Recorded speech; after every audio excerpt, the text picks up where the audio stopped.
Selamat datang di channel Sejarah TV. Sebelum memulai podcast, mari dukung channel ini dengan cara subscribe, like, dan share video ini. Tema podcast pada hari ini saya akan membahas mengenai organisasi Papua Merdeka. OPM singkatan dari Organisasi Papua Merdeka yang berdirinya tanggal 28 Juli tahun 1965 di kota Manokwari, Arfai. Organisasi Papua Merdeka, Free Papua Movement, atau lebih dikenal dengan nama OPM, menentang penguasaan Republik Indonesia dan Irian Jaya, sekarang Papua dan Papua Barat. Mereka mengklaim bahwa Papua merupakan wilayah kedaulatan yang berdiri sendiri dan ingin membentuk negara dan bangsa yang merdeka. Dari sisi hukum Indonesia, OPM sudah bisa dikategorikan sebagai organisasi terlarang di Indonesia karena memiliki ideologi untuk memisahkan diri dari NKRI. Sebagai organisasi, OPM telah menempuh jalur diplomatik melalui forum-forum internasional, memiliki bendera, bintang kejora, lagu kebangsaan, Hai Tanahku Papua, dan lambang negara. Bagaimana latar belakang berdirinya OPM? Pada zaman kolonial, Papua atau pada waktu itu bernama Nugini Belanda, merupakan salah satu daerah jajahan Belanda. Selama Perang Dunia, Nugini Belanda dan Papua Nugini bergabung menjadi sekutu pasukan Amerika Serikat menolak penjajahan Jepang di area Pasifik. Setelah Perang Dunia berakhir, barulah Belanda mulai mengadakan sistem pendidikan di Papua yang menciptakan elit-elit lokal. Belanda bermaksud menjadikan Papua sebagai daerah untuk menampung Indo-Belanda yang tidak ingin pindah ke Belanda.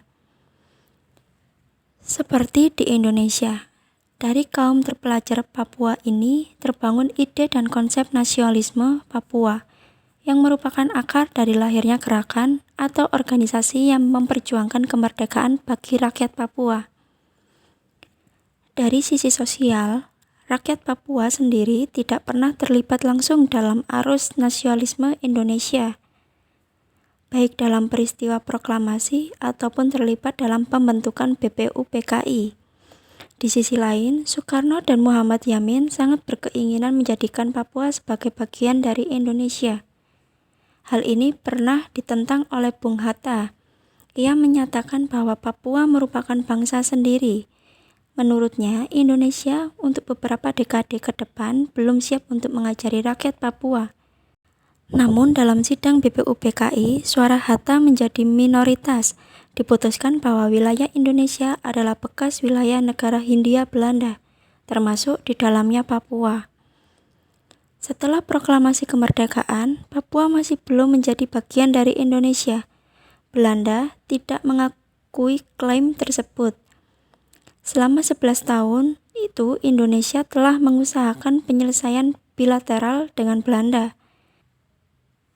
Namun, karena Belanda tak mengindahkannya, Indonesia membawa persoalan Irian Barat ke forum PBB pada 1954, 1955, 1957, dan 1960. Namun selalu berakhir dengan tidak adanya kata sepakat. Akhirnya pada tahun 1961, Soekarno membentuk Tri Komando Rakyat alias Trikora. Intinya, gagalkan pembentukan negara boneka Papua dan kibarkan sang merah putih di Irian Barat. Itu sekaligus penanda dimulainya kampanye militer merebut Irian Barat dari penguasa Belanda. Pada tahun 1962, Belanda, Indonesia, dan PBB menandatangani perjanjian New York. Ditetapkan bahwa Indonesia akan mengurus Papua secara administratif, yang dilanjutkan dengan referendum yang dinamakan penentuan pendapat rakyat PEPERA untuk menentukan apakah Papua bergabung dengan Indonesia atau negara merdeka. Bagaimana pelaksanaan penentuan pendapat rakyat PEPERA? Pada tahun 1969, pada akhirnya PEPERA dilaksanakan. Soeharto yang pada waktu itu menggantikan Soekarno sebagai presiden menugaskan Ali Murtopo untuk mengamankan suara. Ia memiliki kewajiban untuk memastikan Papua tetap menjadi wilayah Indonesia. Karena 3 tahun sebelumnya, pada tahun 1967, ditandatangani pemberian kontrak karya kepada Freeport.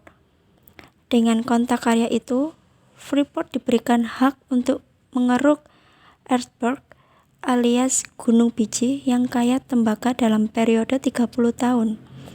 Dari situlah mulai terjadi konflik-konflik dengan masyarakat Papua. Lokasi Freeport adalah daerah yang sakral bagi suku-suku tertentu di Papua. Apalagi Perpera hanya dihadiri oleh 1025 orang yang menurut mereka hanyalah orang-orang pilihan dari pemerintah pusat dan juga intimidasi. Mereka yang menolak proses itu kemudian menjadi bagian dari organisasi Papua Merdeka atau OPM karena mereka ingin membentuk sebuah negara bangsa sendiri di Papua. Demikian pembahasan mengenai organisasi Papua Merdeka atau OPM. Apabila ada pertanyaan dapat ditanyakan di kolom komentar.